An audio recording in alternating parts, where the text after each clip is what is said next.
Sa pagkakataon na ito, O God, dalangin ko patuloy na mangusap ka sa bawat puso. Banal na Espiritu, salamat din po sa inyong presensya sa pangalan ni Jesus. Amen. Makapa po na po tayong lahat sa presensya po ng Panginoon. So, praise the Lord. So, this morning, hindi po yung DBC lesson natin because mas maganda po kung within a group. So I have another message this morning. Okay. So please open your Bible in the book of 2 Kings, chapter 7, verses 1 to 20. So ang ating pong pag-aaralan is that the title of our lesson this morning, Lessons We Learn. Yan. 2 Kings 7, verses 1 to 20. So, titingnan po natin kung ano ba yung mga lessons na pwede po nating matutunan in this 2 Kings chapter 7. Okay, let's start. Sabi doon sa verse 1, Elisha said, "Hear the word of the Lord. This is what the Lord says. About this time tomorrow, a sea of flour will sell for a shekel, and 2 seahs of barley for a shekel at the gate of Samaria." Actually po yung pera po ng Israelites or Israel ay tinatawag na shekel. Yan ang pangalan ng kanilang pera. Sa atin naman, Philippine peso. Dito naman sa Hong Kong dollar nga, kaya lang Hong Kong dollars. Kasi hindi pwedeng sabihin US. Pag sa US, yan, US dollars. At ang equivalent po ng pera po ng Israel sa Hong Kong dollars, mga more than 2.08 Hong Kong dollars. Kasi tinignan po kanina yung rate. Magkano ba yung isang shekel doon sa Hong Kong dollars? 2.08. Kaya pala malaki ang sahod ng mga nasa Israel. Okay. And then sabi diyan, the officer on whose arm the king was leaning said to the man of God, "Look, even if the Lord should open the floodgates of the heavens, could this happen? You will see it with your own eyes," answered Elisha, "but you will not eat any of it." Yan ang sabi po ni Prophet Elisha. And then in verse 3, sabi niya, "Now there were 4 men with leprosy at the entrance of the city gate.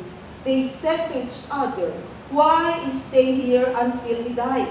Kasi during that time, pag may sakit na leprosy, ay ayaw ng mga tao. Yung pag may leprosy ka kasi parang ang dating, no, nahahawa ang mga tao. Yan.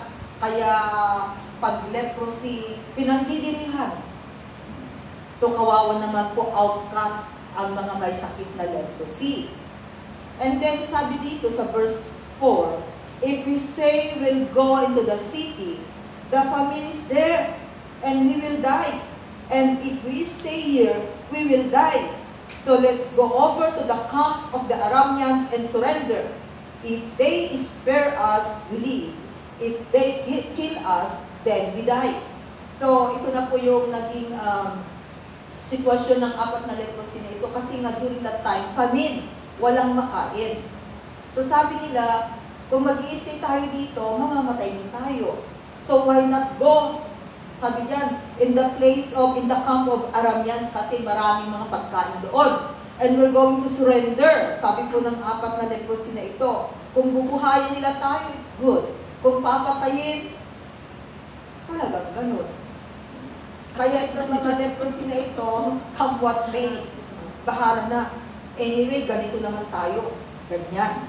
So, in verse 5, sabi diyan, "At dusk, they got up and went to the camp of the Arameans.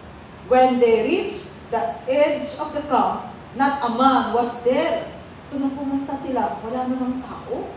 Verse 6, "For the Lord had caused the Arameans to hear the sound of chariots and horses and a great army, so that they said to one another, "Look, the king of Israel has hired the Hittites and Egyptian kings to attack us."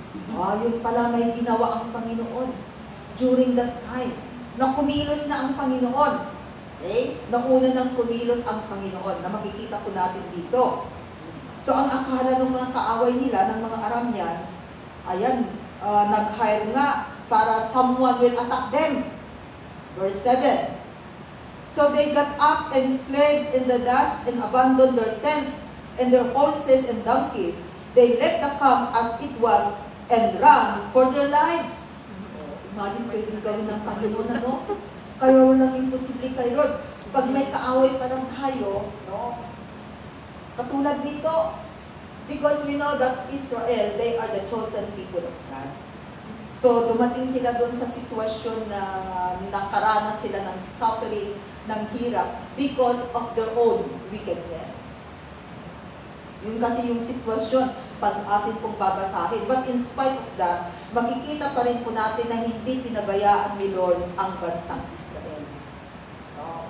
Hindi nga pababayaan, in spite na may pagkakamali, may mga pagkukulang, just like you and me. We are not perfect, there are times, but God is still giving us a chance. Binibigyan po niya tayo ng pagkakataon. Kaya kung may pagkakataon pa po yung bawat isa sa atin, I will rather listen to God. No? Kasi pag malampasan po natin yung chance na ibinigay ni Lord, baka tuluyan po tayong mapapahama. So right now, God is still giving us a chance. So sabi po rito in verse 8, the man who had leprosy reached the edge of the camp and entered one of the tents.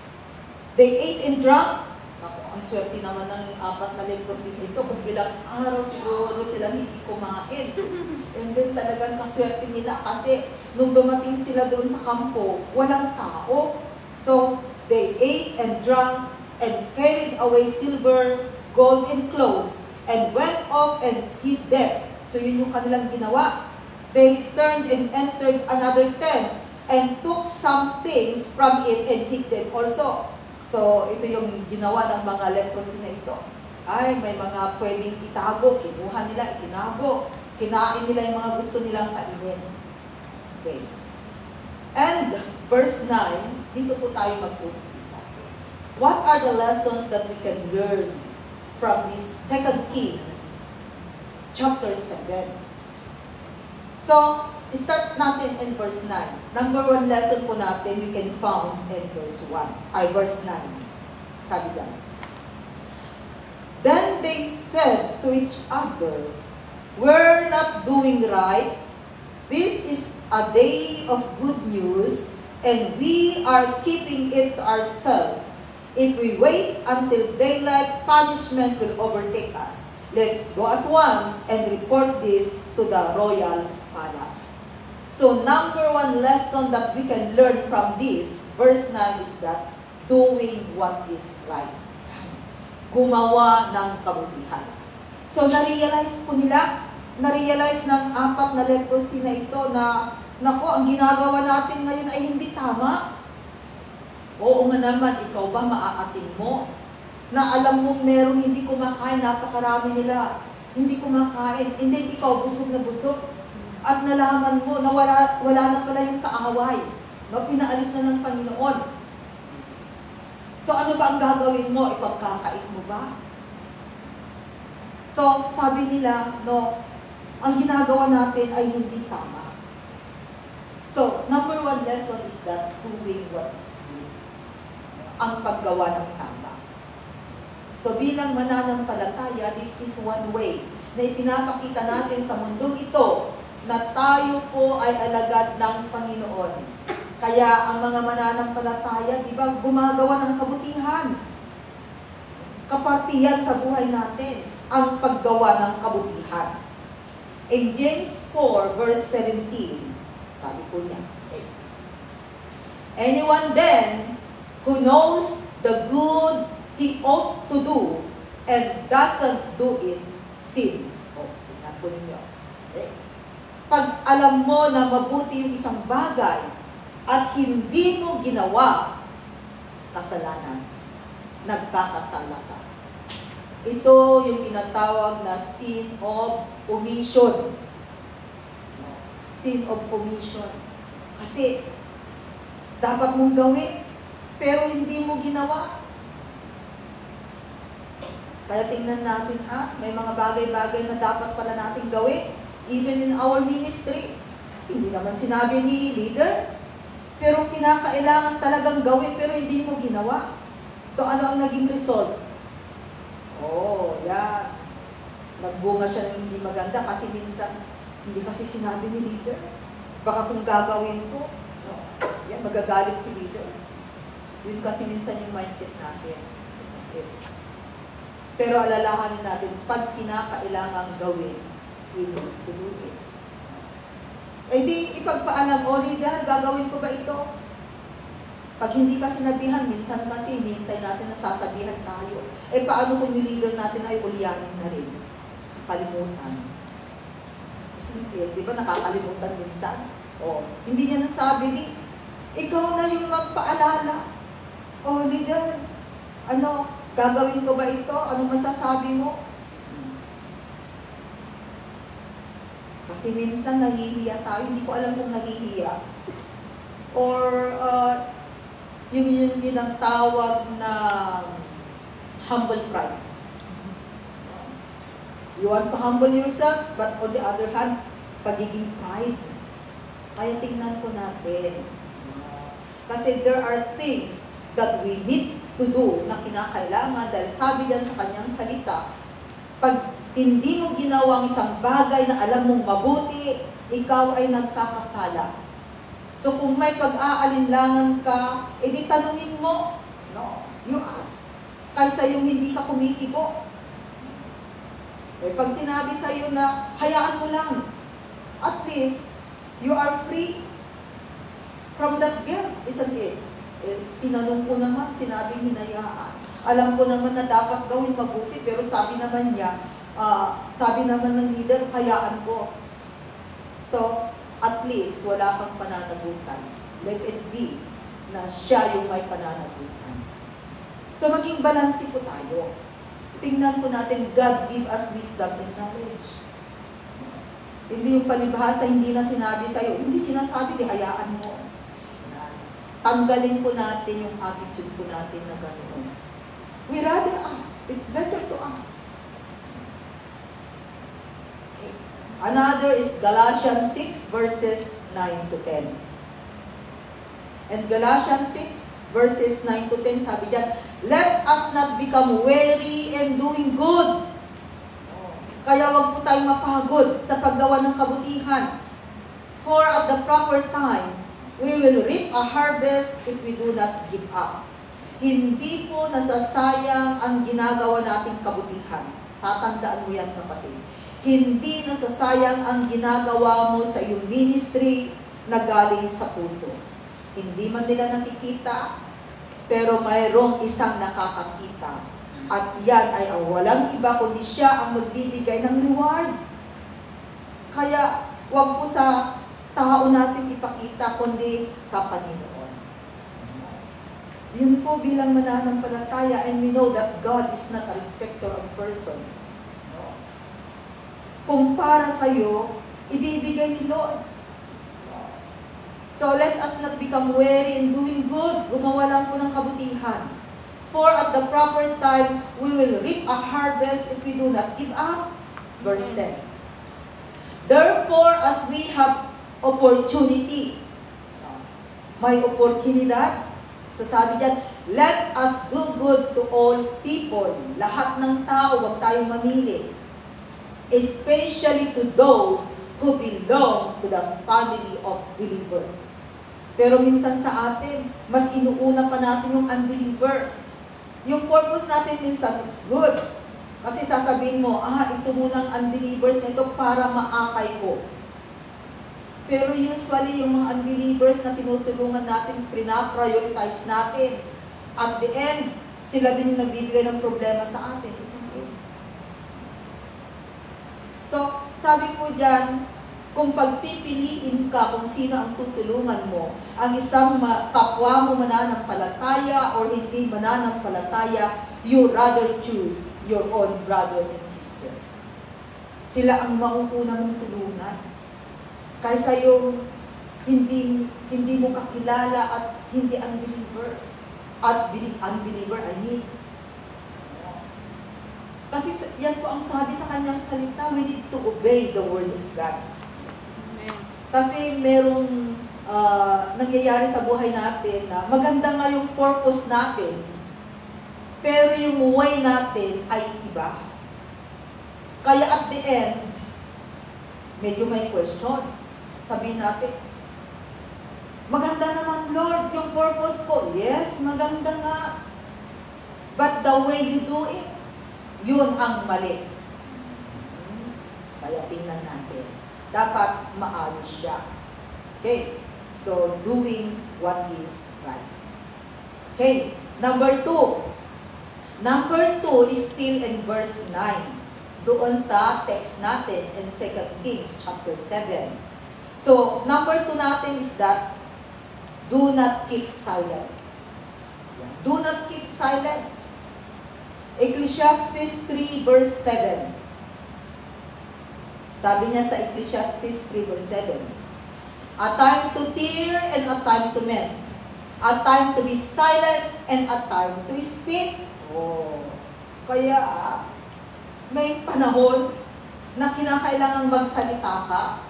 May panahon na kinakailangan tumahimik ka. Maging sa bahay ni Amo, kung kinakailangan sagutin si Amo, sagutin natin.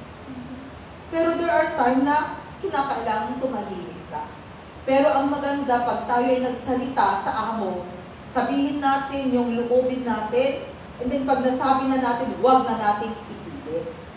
At least, sinabi na natin kung ano yung laman ng puso natin. So, bahalan si Amo kung magalit yan, kung ang gagawin niya, just keep silent.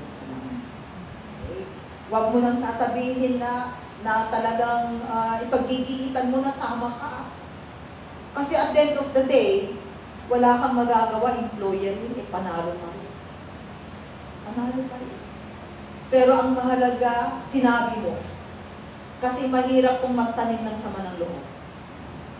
Diba? Pag meron kang itinatawong sama ng loob, pag napuno yan ng napuno, ang magiging katulad ay bulkan na sasabog. Kaya mas maganda kung merong sama ng loob, inilalabas.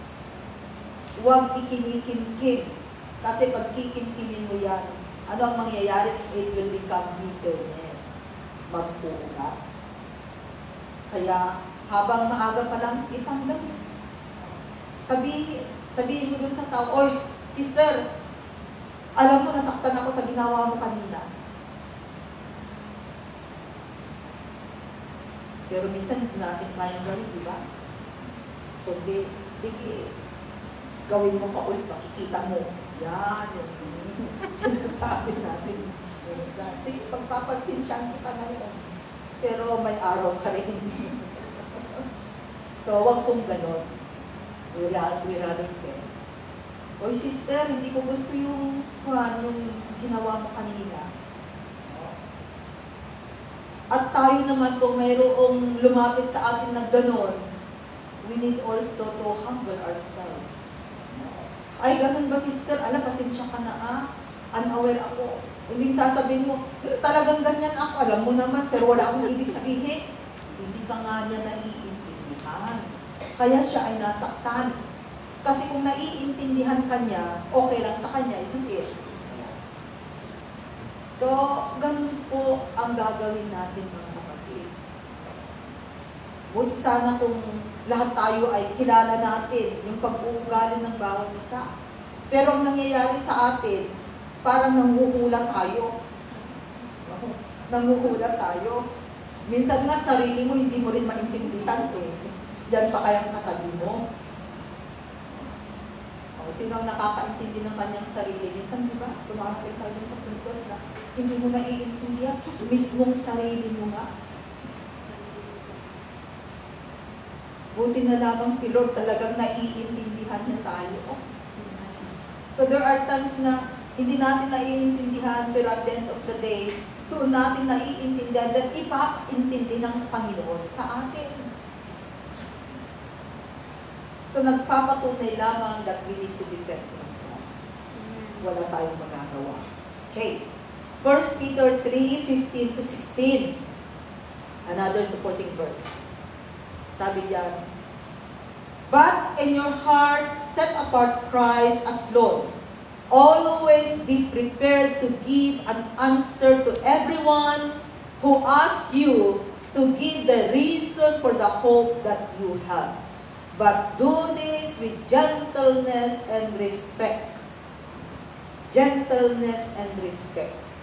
Kaya pag tayo'y nagsalita, dapat tingnan naman natin with gentleness and respect. Hindi yung very rude. Minsan sasabihin mo, hindi ako galit. Yun na nga lang pagkakasabi mo, hindi ka galit, sister. Mataas na yung boses mo. So, ibig sabihin, may nakatagong galit. Minsan, and then, hindi ako galit. Sinabi ko lang yun. Tapos, hindi lang boses, nakikita pa sa mukha mo. Kasi walang magsasabing, hindi ako galit na nakangiti. So, tingnan natin. Verse 16. Okay. Keeping a clear conscience so that those who speak maliciously against your good behavior in Christ may be ashamed of their slander. Kaya, mas maganda na lamang panatilihin po natin yung talagang maayos na pananalita. Pag-aralan po natin. Kaya wala pong magsasabi sa atin na, ganito na ako manalita. Hindi ka ba masanay sa ganitong klase ng pananalita ako? Kaya nga binabago po tayo ng Kristo. The old has gone, the new has come. Even the way we talk, yung tune po ng ating, yung tono ng ating boses, medyo baguhin natin.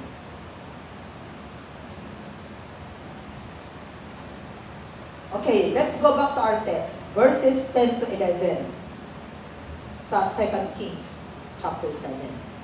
Okay, sabi niya, so they went and called out to the city gatekeepers and told them, we went into the Aramean camp and not a man was there, not a sound of anyone, only tethered horses and donkeys, and the tents left just as they were. Okay? Verse 11, sabi niya, the gatekeeper shouted the news, and it was reported within the palace. So number 3 lesson is that, tell the good news. Sabihin natin ang magandang balita. Ano po ba yung magandang balita? There are bad news and there are good news. Ano ang bad news? Na ang tao ay makasalanan and they are destined for eternal destruction. What is good news? The Word of God. If we're going to share the Word of God, that is the good news. So, ang ihayag po natin ay magandang balita. Matthew chapter 28, verses 19 to 20. Therefore, go and make disciples of all nations, baptizing them in the name of the Father, and of the Son, and of the Holy Spirit. Verse 20, therefore, and teaching them to obey everything I have commanded you, and surely I am with you always to the very end of the age. So katulad po ng 4 na leprosy na ito, dahil nakita nila, so talagang bumalik sila, no? So they went, sabi diyan, and called out to the city gatekeepers. Sinabi nila yung magandang balita. Ano yung good news na kanilang sinabi? Ay wala nang mga kaaway, that is good news. Maraming pagkain doon sa tent ng mga Arameans, that is good news. And even for you and for me. It is very, very important for us, no? to tell the good news. At ang good news po na ihahayag natin ay ang sabi diyan sa Matthew 28 verses 19 to 20. So napakahalaga po ang salita ng Panginoon. So hindi po tayo dapat makontento na tayo lamang po yung nakatanggap ng magandang balita. So we need also to share the good news. The good news na tunay na ang Panginoong Jesus ay kaya-kaya niyang iligtas ang bawat isa sa atin. Ezekiel chapter 3 verses 17 to 21. Sabi niyo ulit, Son of man, I have made you a watchman for the house of Israel. So hear the word I speak and give them warning from me. Verse 18. When I say to a wicked man, you will surely die, and you do not warn him or speak out to dissuade him from his evil ways, in order to save his life, that wicked man will die for his sin, and I will hold you accountable for his blood. No? So makikita po natin dito na talagang may pananagutan po tayo pag hindi po natin inihayag ang salita ng Panginoon sa isang taong makasalanan. Sino ang mga taong makasalanan? Those people na hindi pa nag-repent at hindi tinanggap si Jesus as their Lord and personal Savior. Ang mga taong hindi pa mananampalataya, maaaring one of them, they are our family. So pag hindi po natin naihayag ang salita ng Panginoon sa ating mga mahal sa buhay, sa mga taong kilala natin, ang sabi po diyan sa kanyang salita, pag sila ay namatay na hindi nakakilala sa Panginoon, we are accountable. Di ba napakabigat po ng sinasabi ng salita ng Panginoon? Kaya nandun po sana na gumawa po tayo ng kaparaanan. No? Na ang ating mga mahal sa buhay, especially our family. Kasi tayo yung malapit sa kanila at tayo yung mayroong access sa kanila. Mas madali po natin ihayag ang salita ng Panginoon sa ating mga mahal sa buhay. Kasi kilala natin sila. Kaya nga kinakailangan maging ilaw at asin tayo sa ating mga mahal sa buhay para madali nating ma-share sa kanila ang salita ng Panginoon. Kasi kung makita po nila yung pagbabago sa buhay mo, mapapatunayan na tunay na may Kristo sa buhay. You can testify to them the goodness of God, kung paano ka binago ng Panginoon. Yung ating mga kapamilya, mahal sa buhay, sila yung unang makakakita sa atin. Kasi sila yung kapamilya natin, sila yung palagi natin kasama. Kaya nga po, pag nagbabakasyon, if possible, sana ipakita po natin na may Jesus na naghahari. Kaya we need to share the Word of God to them. Mahalaga. Dahil, sabi nga niya dyan, pag sila po ay nawala sa mundong ito at hindi nila napakinggan ang salita ng Panginoon, you are accountable. Kaya huwag po sanang maging magaan sa atin. We just do our part. Share the Word of God to them.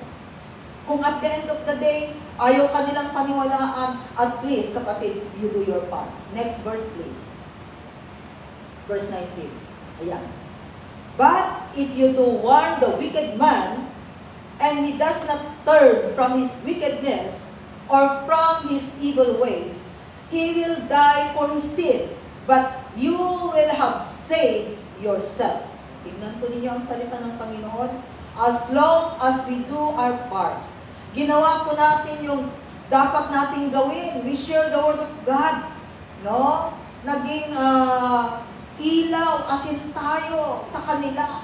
But in spite of that, ayaw pa rin nilang maniwala. At sila ay nawala sa mundong ito, kapatid. Sabi diyan, you are no longer accountable. Yan ang kanyang sabi. verse 20. Again, when a righteous man turns from his righteousness and does evil, and I put a stumbling block before him, he will die. Since you did not warn him, he will die for his sin. The righteous things he did will not be remembered, and I will hold you accountable for his blood. Ano rin po ang ibig sabihin nito? So, we are also concerned for those sisters, kapatiran natin na nananampalataya sa Panginoon na nag-backslide. We need also to follow up them, remind them the goodness of God. No? Kasi sabi God, pag hindi natin din sila pinaalalahanan, kapatid, nakakalimot ka na yata sa Panginoon. No? Ipaalala mo natin sa kanila ang kabutihan ni Lord. Dahil kung sila po ay biglang nawala sa mundong ito, yung righteous things na kanilang ginawa, mawawala. And you also accountable for them. Kaya kung may mga kapatiran tayo na pwede natin ma-reach out, no? Yung mga follow-up natin, just do our part. Huwag natin sasabihin, tagal na siyang umaaten, ganyan pa rin ang ugali niya. Just do our part. Paalalahanan po natin sila. Verse 21. But if you do warn the righteous man not to sin, and he does not sin, he will surely live because he took warning, and you will have saved yourself. So mga kapatid, no, alalahanin po natin, napakahalaga po ito na ginagawa ng isang mananampalataya. Go back to our text. In verse 12, sabi doon sa verse 12, 2 Kings 7, okay, sabi na, the king got up in the night and said to his officers, I will tell you what the Arameans have done to us.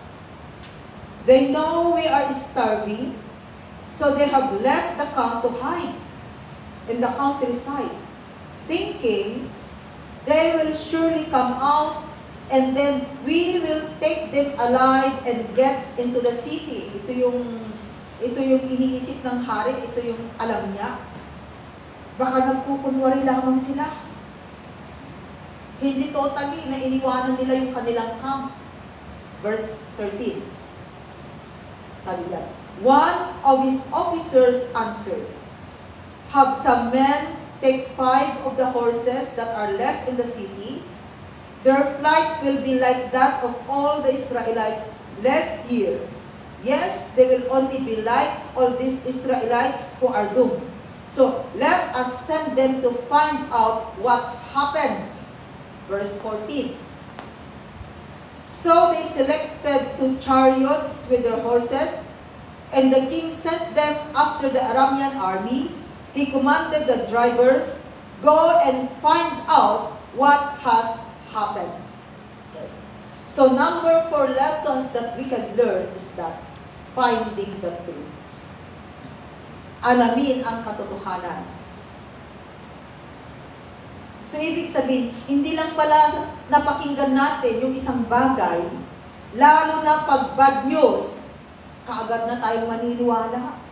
Oh, may nagsabi lang sa'yo, ay alam mo sila kayo mo, may nakita doon na may kausap. Kausap na babae. Sige, kausap na babae. Dagdagan na natin ang kausap na babae. And then, ang dating sa'yo, wala na. Eh, sakit. Hindi mo pa inalam. Sino ba yung babaeng kausap niya? Oh, yung isa doon eh. No. Kaano-ano ba niya yun? Baka yung palang kapatid niya. Yung kausap niya. So, alamin ang katotohanan. Totoo ba ang balitang napakinggan mo? Kasi minsan pag bad news, andun na kaagad, na nahahiglat ka na. Hindi mo pa alam kung totoo yung balitang natanggap mo o hindi. So alamin ang katotohanan. It's a lesson even for us. Kasi si King, nag-alala siya, sabi niya, totoo kaya? So they advise him. Alamin ang katotohanan, tingnan kung ano ang nangyari.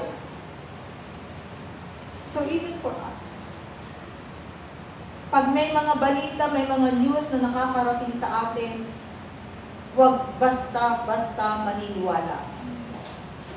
At minsan pa ang ugali natin, kung sino yung unang lalapit na nagsabi, yun na ang kakampi natin. Hindi pa natin alam kung ano yung sabi naman ng other side. Nagiging one-sided lamang po tayo. Kaya tingnan natin, even in our ministry, huwag po tayo maging one-sided. It's better to get the opinion of side A and side B bago ka magsalita. Kasi kung inunahan mo lang magsalita, pag nag-report si A, wala na. Lalo na pag nalaman ni B, lalong lumala ang sitwasyon. Kaya, tingnan natin. Okay? Alamin ang katotohanan. John chapter 8, verse 32. Ayan o yung ating logo. You will know the truth, and the truth will set you free. Kaya mamuhay po tayo ng naayon sa katotohanan. Dahil ang katotohanan po ang siyang magpapalaya sa atin. Kaya tingnan natin. Don't be deceived. Huwag po tayong madi-deceive. Especially nowadays, spirit of deception nagkalat na po. So do not be deceived.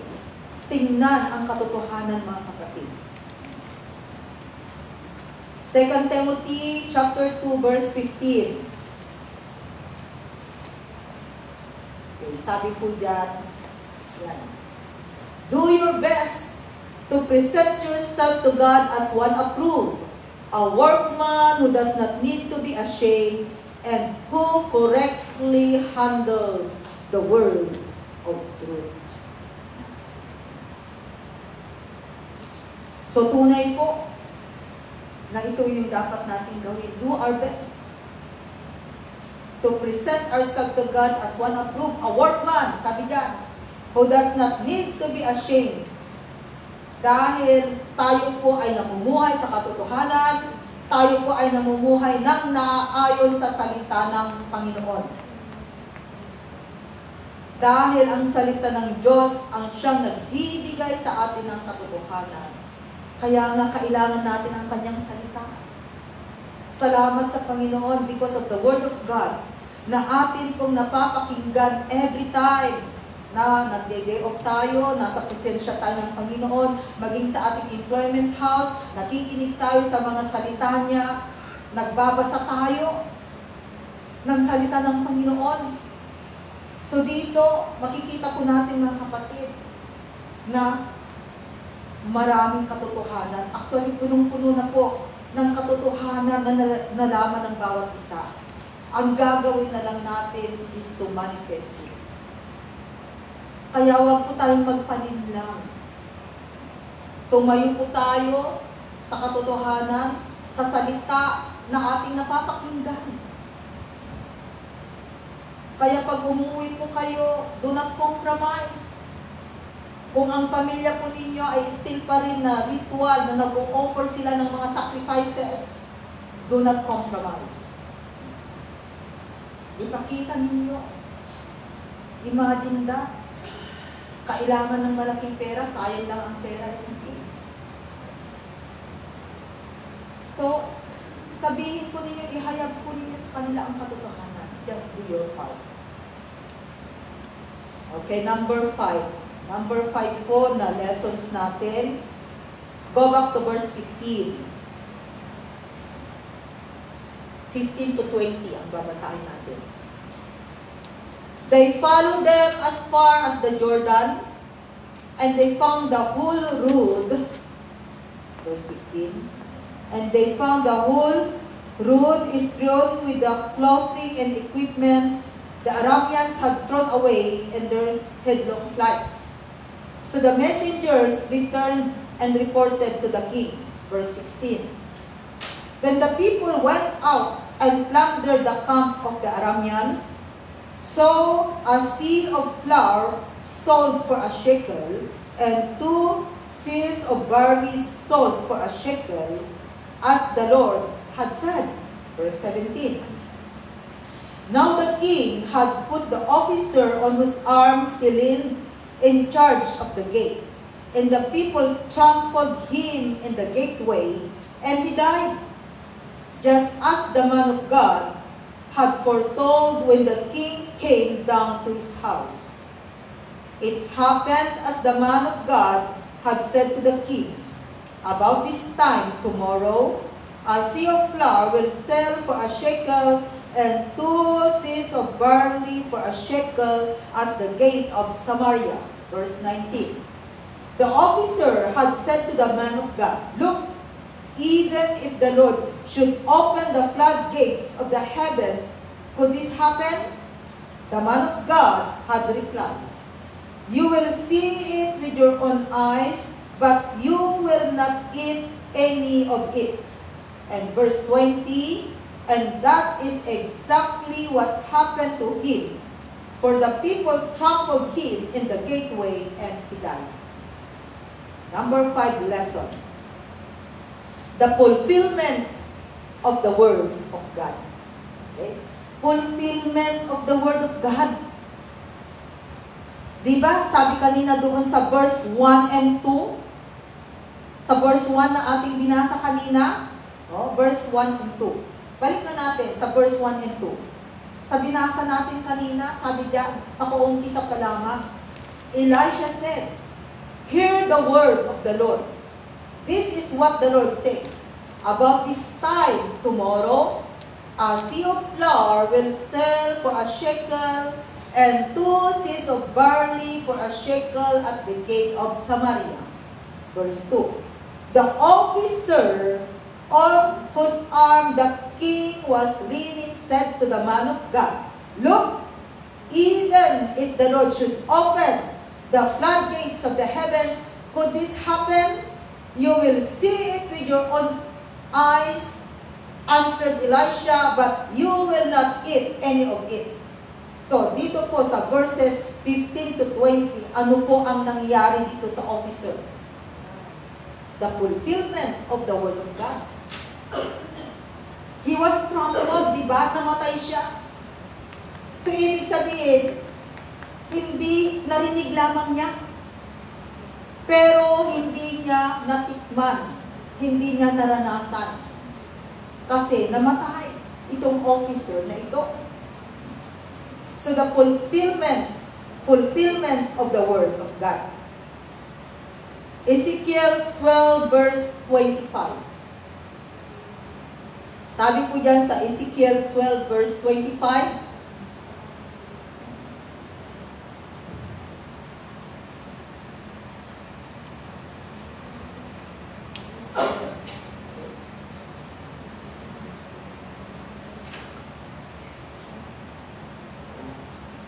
but I, the Lord, will speak what I will, and it shall be fulfilled without delay. For in your days, your rebellious house, I will fulfill whatever I say, declares the sovereign Lord. So pag si Lord po ang nagsabi, it will come to pass. So lahat po ng salita ng Panginoon, this is the word of God, it will come to pass. Amen. Marami pa po sa kanyang salita na hindi pa po na-accomplish, especially in the book of Revelation. So the event that we are waiting, the rapture, it will come. Darating pa lamang po, mga kapatid. Hindi pa siya dumating, parating pa lamang. And surely it will happen because that is the Word of God. So nagpapatunay lamang po na kung ang Diyos ang siyang nagsabi, gagawin niya. Kaya pag sinabi ni Lord, if you obey, blessing will come. If you disobey, curse will come. It will happen. Amen. Because that is the Word of God.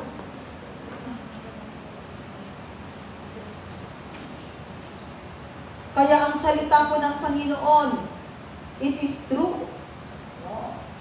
Nangyayari. Kaya ang pinapakinggan nating mga salita ay nandun po na talagang ipinapasamuhay. Kasi buhay na buhay ang kanyang salita, totoo at makapangyarihan. Amen. Isaiah 55 verse 11. So is my word that goes out from my mouth. I will not return to me empty, but will accomplish what I desire and achieve the purpose for which I sent it. Tingnan po ninyo, maliwanag po ang salita ng Panginoon. Kaya hindi nasasayang ang kanyang salita. Ang salita ng Panginoon ay patuloy po na ipasamuhay natin dahil makapangyarihan ang kanyang salita at ito po ang mapa ng buhay natin. Kaya kung susunod tayo sa mapa ng buhay sa salita ng Panginoon, of course, makakarating po tayo doon sa ating patutunguhan.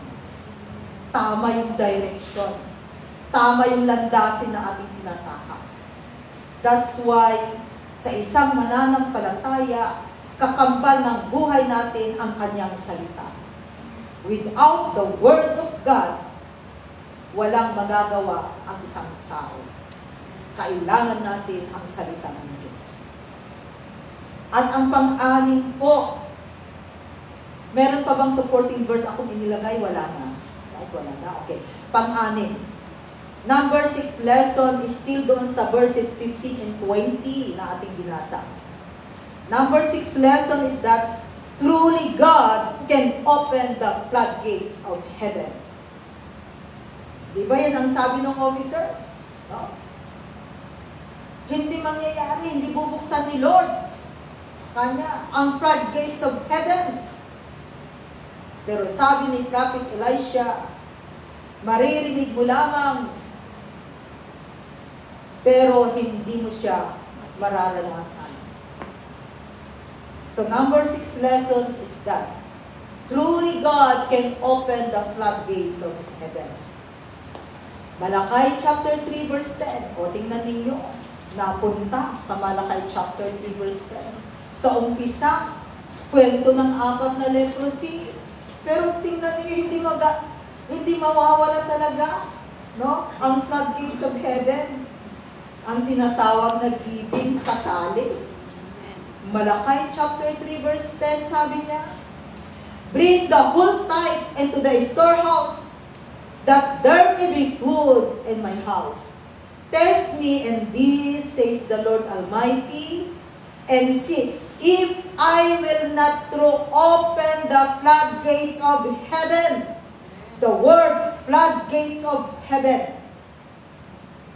And pour out so much blessing that you will not have room enough for it. Maniniwala ka ba kapatid o hindi? Remember, the officer don't believe. Ayaw niyang maniwala.